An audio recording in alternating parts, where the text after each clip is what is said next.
While I was in the mental hospital, I learned that people cut because of a release. And that is why cutting is very, very effective and horribly addictive. So, one of the things that not many people know about me is the fact that I've dealt with multiple forms of self harm. Self harm that ranges from burning to cutting to even eating disorders. And yes, eating disorders are self harm.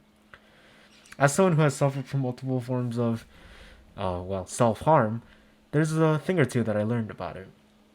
In the very beginning, before my eating disorder took over my life, I was this scrawny kid with a pot belly, and I was that type of kid who had major skinny fat. And even though I'm bigger now, because I like to lift weights, but I'm the type of person who likes to lift weights, and that has led me to put on a little bit more lean muscle while also acting as a good coping skill and also good for my health, especially my cardiovascular system, which is put under pressure from all the medication I'm on. Self harm started, I want to say, junior year, I think it was, junior year of high school. I was a junior and I was going through very, very bad withdrawal symptoms. And these withdrawal symptoms made my life spiral out of control. I was coming off of a drug known as Geodon, an antipsychotic. And coming off of Geodon, not only was being on Geodon a living hell, but coming off of Geodon was a living hell as well. It brought me to such a low point where my emotions were at an all-time low and my feeling was at an all-time low and my nausea was at an all-time high. Not being able to even get out of bed without the poundingness of the noise inside your head. When it came down to it, I was in a very dark place because withdrawals from Geodon made me realize something. It made me realize that no matter what, I will always be unhappy with who I am, what I am, and where I've been. At the end of the day, I was raised in an environment where people had very high expectations of me.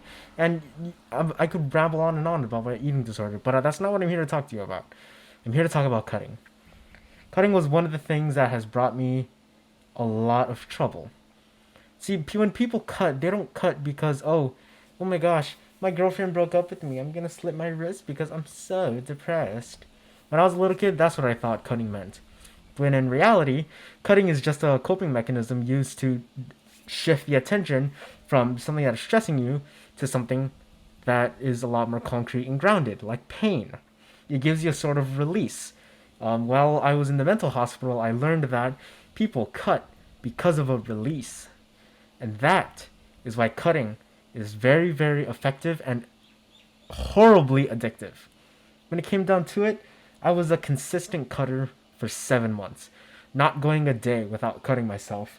That's why I always wear shorts that are low enough so that you don't see the upper part of my leg.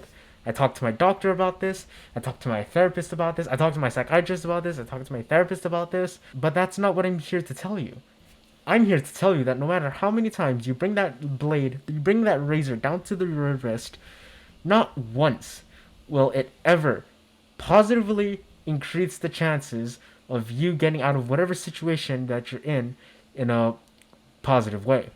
There is no amount of cutting that will solve any of your problems. So you know what you should do? Pick up on other good coping skills. Whether those coping skills would be art, singing, music. Pick up on anything. Distracting your attention with pain, with blood, is a horrible way to do it. And I know that it is because I've done it. So please, if you're in an emergency, I have contacts down below.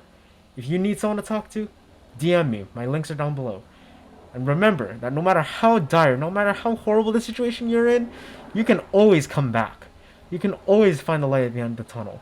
And if I haven't conveyed this enough to you, check on those emergency links down below. That is a reason to exist. That is a reason to live.